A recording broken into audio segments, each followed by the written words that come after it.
Lip stick. मैं सराइकी हूं, इसलिए बता देता हूं कि सराइकी जुबान में इसे सुर्खी कहते हैं। आज मैं आपको बताता हूं कि इसका आगाज कहां से हुआ और औरतें इसको किस मकसद के लिए लगाती थीं।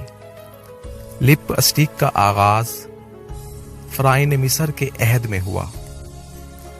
औरतें अपने होंठों पे लगाती थीं ताकि शैतानी अरवा अंदर दाखिल ना हो जाएं।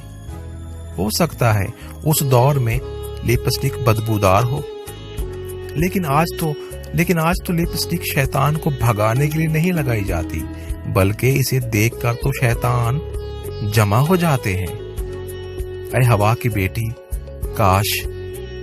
काश तुझे समझ आती कि हुस्न क्या है।